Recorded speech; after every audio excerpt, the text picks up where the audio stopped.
투자 판단의 최종 책임은 투자자 본인에게 있습니다. 안녕하세요.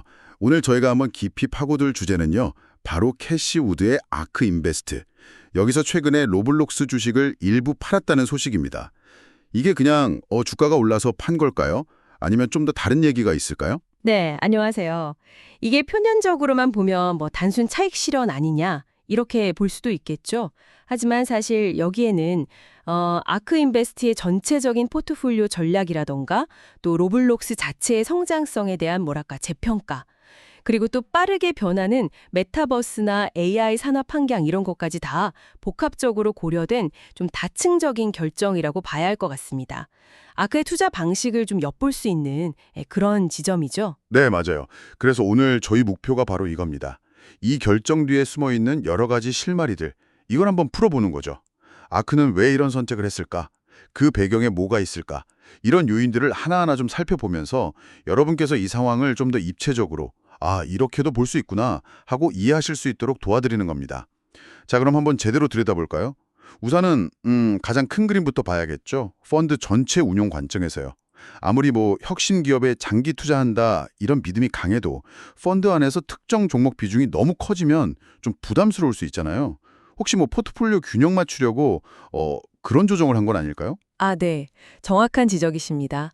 충분히 그럴 수 있죠. 실제로 주가가 오르면서 아크 이노베이션 ETF, 그 ARKK 내에서 로블록스가 차지하는 비중이 자연스럽게 꽤 높아졌었어요. 자료를 보면 이번 매도 후에 로블록스의 ARKK 내 보유 비중 순위가 5위로 내려왔다고 하거든요. 5위로. 네, 이건 특정 종목의 주가 변동에 전체 펀드 성과에 미치는 영향을 좀 관리하고 또 시장 변동성에 대비하려는 그런 전용적인 포트폴리오 리밸런싱 전략이다. 이렇게 볼 수 있습니다. 아하. 그러니까 위험 관리 차원이군요. 그러면서 동시에 이렇게 확보한 현금으로 또 다른 기회를 볼 수도 있는 거고요. 네, 맞습니다. 유동성을 확보하는 거죠. 그런데 혹시 타이밍도 좀 고려된 걸까요? 왜 뉴스에 팔아라 이런 말도 있잖아요. 마침 로블록스 실적 발표도 괜찮았고 애널리스트들 목표 주가도 올랐었고요. 딱 이럴 때 좋은 소식 나왔을 때 일부 차익 실현하는 그런 전략일 수도 있지 않나 해서요. 그것도 충분히 가능한 시나리오입니다. 네, 시장의 긍정적인 소식이나 기대감이 이미 주가에 충분히 반영됐다 이렇게 판단하면 선제적으로 이익을 확정하고 리스크를 관리하는 거. 이거는 경험 많은 투자자들이 자주 쓰는 방식이죠.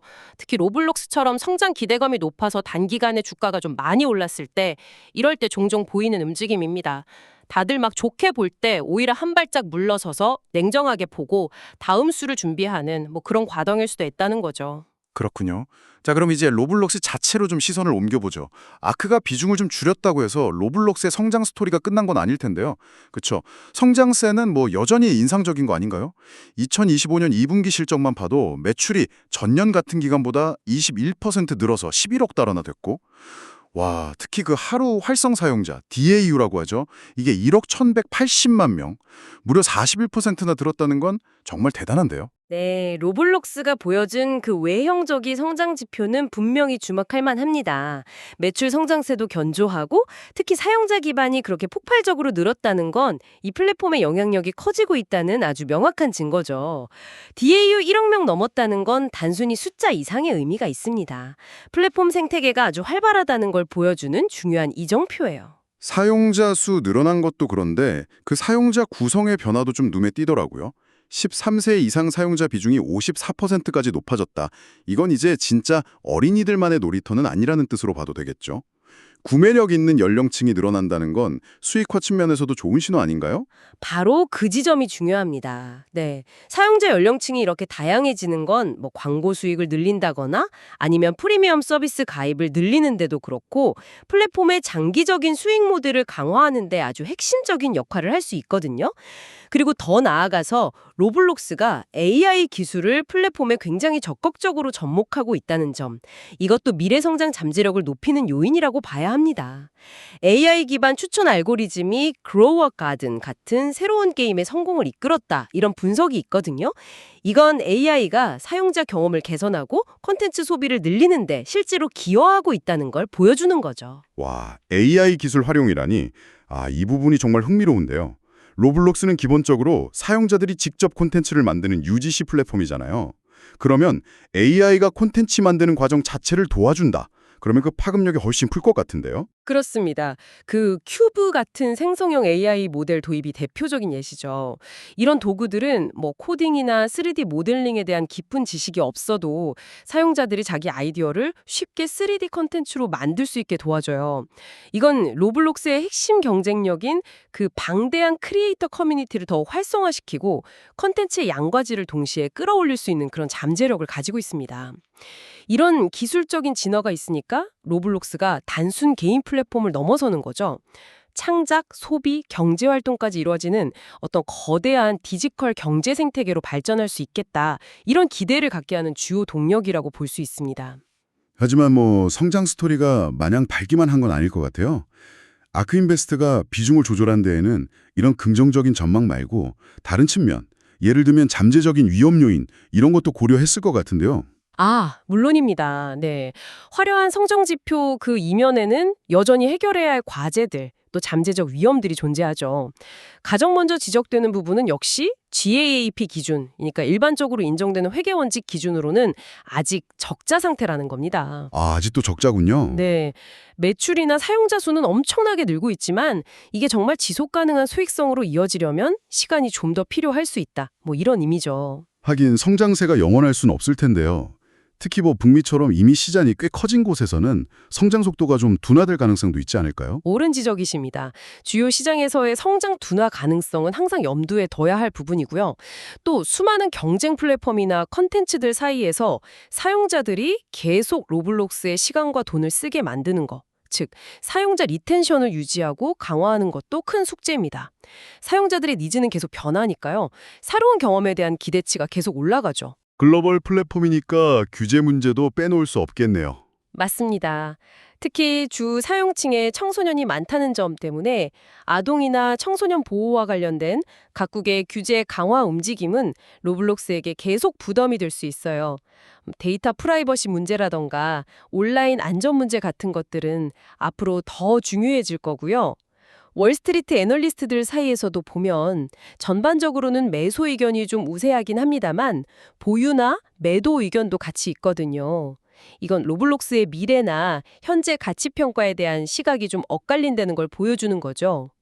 아크인베스트 역시 이런 긍정적인 면과 잠재적인 위험 요인들을 다 종합적으로 고려해서 현재 주가 수준에서 위험 대비 기대 수익률, 이걸 신중하게 저울질한 끝에 비중 조절이라는 결정을 내렸을 가능성이 높아 보입니다. 이 문제를 또 다른 각도에서도 볼 수 있을 것 같은데요. 혹시 로블록스 자체의 문제라기보다는 아크인베스트가 지금 시점에서 로블록스보다 더 매력적인 다른 투자 기회를 발견했기 때문일 수도 있지 않을까요? 특히 AI나 메타버스 관련 기술은 워낙 빠르게 발전하고 있으니까요. 네, 기회비용 관점에서 접근하는 거 아주 합리적인 추론입니다. 아크인베스트는 파괴적 혁신을 핵심 투자 테마로 삼고 있잖아요. 그래서 끊임없이 더 높은 성장 잠재력을 가진 기업을 발굴하려고 합니다. 제한된 자본으로 최대의 수익을 내야 하는 액티브 펀드의 속성상 현재 가지고 있는 자산 중 일부를 팔아서 얻은 돈으로 더 유망하다고 판단되는 새로운 기술 기업에 투자하는 거, 이건 아주 자연스러운 자산 재분배 과정이죠. 예를 들면 어떤 분야나 기업에 좀 주목했을 가능성이 있을까요? 최근 아크인베스트의 포트폴리오 변화를 보면 일부 힌트를 얻을 수 있는데요. 알려진 바로는 AMD 같은 고성능 반도체 기업에 대한 투자를 늘린 것으로 나타났습니다. AMD요? 네, 이건 AI 기술 발전의 핵심 기반이 되는 반도체 인프라 분야, 이쪽의 성장성에 대한 강한 확신을 보여주는 움직임으로 해석할 수 있죠. 이거 외에도 핀테크라던가 클라우드 컴퓨팅, 유전체학 같이 아크가 주목하는 다른 혁신 영역 안에서 새로운 투자 기회를 보고 자금을 옮겼을 가능성도 배제할 수는 없습니다. 그렇군요. 그러니까 로블록스가 매력 없어서가 아니라 다른 데서 더 큰 기회가 보이니까 자원을 재배치했을 수 있다. 이런 의미네요. 네, 그런 관점에서 이해하는 것이 더 적절해 보입니다. 이게 로블록스의 장기적인 성장 잠재력을 부정적으로 봤다기보다는 전체 포트폴리오 차원에서 자본 효율성을 극대화하고 계속 변하는 시장 환경 속에서 최적의 투자 조합을 찾아가려는 그런 역동적인 자산 운영의 결과다. 이렇게 해석할 수 있겠습니다. 비유하자면 농부가 지금 경작 중인 밭 일부를 팔아서 잠재적으로 더 수확량이 높을 것 같은 새로운 밭에 투자하거나 더 좋은 종자를 사는 것과 비슷하다고 할 수 있겠네요. 그리고 메타버스라는 개념 자체도 계속 좀 진화하고 있다는 점도 고려해야 할 것 같아요. 예전에는 주로 VR 헤드셋 쓰고 몰입하는 3D 가상세계 이런 걸 떠올렸는데 요즘은 그 범위가 훨씬 넓어지고 좀 모호해진 느낌도 들거든요. 정확합니다. 메타버스 산업은 아직 정말 초기 형성 단계에 있고요. 명확한 기술 표준이나 지배적인 플랫폼 형태가 딱 정해진 게 아니죠. 가상현실, VR, 증강현실, AR, 인공지능, AI, 블록체인 같은 다양한 기술들이 앞으로 어떻게 융합되고 발전해 나갈지, 또 어떤 비즈니스 모델이 최종적으로 성공할지는 여전히 불확실성이 아주 높은 영역입니다. 그렇다면 아크 인베스트 입장에서는 로블록스 하나에만 딱 집중하기보다는 메타버스를 구현하는 다양한 방식이나 기술들에 좀 분산 투자를 하거나 아니면 시장 변화를 계속 지켜보면서 유연하게 대응하는 게 더 합리적인 전략일 수도 있겠네요. 네, 그렇게 보는 것이 타당합니다. 아크 인베스트는 로블록스뿐만 아니라 메타버스 생태계를 구성할 수 있는 다양한 기술 스택, 또 다양한 접근법을 가진 기업들의 잠재력을 아주 면밀히 분석하고 있을 겁니다. VR, AR 하드웨어부터 시작해서 컨텐츠 플랫폼, 관련 소프트웨어나 인프라 기술까지 아주 넓은 범위에서 기회를 찾으면서 기술 발전이나 시장 트렌드 변화에 맞춰서 포트폴리오를 계속 조정해 나갈 가능성이 높죠. 이번 로블록스 매도 역시 이런 좀 거시적인 관점, 그러니까 특정 기업에 올인하기보다는 변화하는 기술 지용도에 맞춰서 최적의 포지션을 찾아가는 과정의 일부다. 이렇게 이해할 필요가 있습니다. 자, 그럼 오늘 나눈 이야기들을 한번 싹 종합해 볼까요?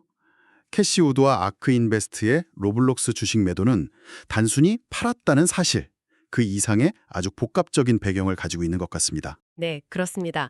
이번 아크인베스트의 로블록스 지분 일부 매각은 하나의 요인이 아니라 여러 가지 고려사항이 복합적으로 작용한 결과다. 이렇게 해석하는 것이 가장 설득력 있어 보입니다. 첫째는 역시 펀드 전체의 위험 관리, 그리고 포트폴리오 균형 유지 차원이죠. 특정 종목 비중이 너무 커지는 걸 막고 또 새로운 투자 기회를 찾아보기 위한 유동성 확보, 이런 리밸런싱 목적이 크고요. 둘째는 로블록스라는 기업 자체에 대한 냉정한 재평가입니다.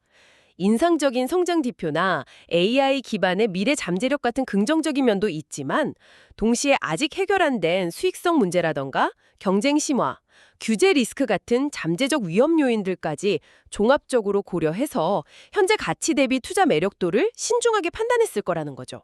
그리고 마지막 세 번째는 말씀하신 것처럼 다른 더 매력적인 투자처를 향한 움직임, 이렇게 해석할 수 있겠군요. 맞습니다. 세 번째 요인은 빠르게 진화하는 기술 환경 속에서 더 나은 투자 기회를 끊임없이 찾는 아크인베스트 특유의 역동적인 자산 관리 철학이 반영된 결과라고 볼 수 있습니다. 로블록스보다 현재 시점에서 더 높은 상승 잠재력을 가졌다고 판단되는 다른 파괴적 혁신 기업으로 자금을 대배치하려는 기회비용적인 판단이 작용했을 수 있다는 겁니다. 따라서 이 매도 결정을 로블록스에 대한 전면적인 부정적 신호다 이렇게 받아들이기보다는 아크인베스트가 추구하는 그 장기적인 혁신 투자라는 큰 틀 안에서 시장 상황과 개별 기업의 가치를 끊임없이 재조정하면서 수익률 극대화를 노리는 그런 정교한 전략적 움직임의 한 단면으로 이해하는 것이 보다 정확한 해석일 겁니다. 네, 오늘 캐시우드의 로블록스 매도 결정, 그 이면에 숨겨진 여러 층의 이야기들을 함께 파헤쳐봤습니다. 단순히 뉴스 헤드라인만 이렇게 스치듯 보는 것보다 그 결정의 배경과 맥락을 좀 깊이 있게 들여다보니까 훨씬 더 풍부한 이해가 가능했던 것 같아요. 단기적인 주가 움직임이나 하나의 매매 결정에 너무 얽매이기보다는 그 뒤에 숨어있는 전략과 시장을 잇는 관점을 파악하려는 노력이 투자에 있어서 참 중요하다는 점을 다시 한번 생각하게 되네요. 동의합니다. 특히 아크인베스트처럼 명확한 투자 철학과 방향성을 가진 운용사의 움직임은요, 단순히 그 해당 기업에 대한 판단뿐만 아니라 더 넓게는 그들이 바라보는 기술 트렌드나 산업의 미래 방향성에 대한 시각까지 엿볼 수 있는 아주 중요한 단서가 되기도 합니다. 마지막으로 청취자 여러분께 이런 질문을 한번 던져보면서 마무리하고 싶습니다. 오늘 살펴본 아크인베스트의 사례처럼 만약 여러분께서 혁신기술 기업에 투자하신다면 미래 성장에 대한 그 뜨거운 기대감과 또 현재 마주하고 있는 다양한 위험 요인들 사이에서 어떤 방식으로 균형점을 찾아가시겠습니까? 끊임없이 변화하는 시장 상황 속에서 자신만의 투자 원칙을 세우고 또 지켜나간다는 것이 분명 쉽지 않은 과정일 텐데요. 한 번쯤 깊이 성찰해보시는 시간이 여러분의 투자 여정에 아주 값진 밑거름이 될 것이라고 생각합니다. 항상 여러분의 성공 투자를 기원합니다. 내용이 좋으셨다면 구독, 좋아요 부탁드립니다.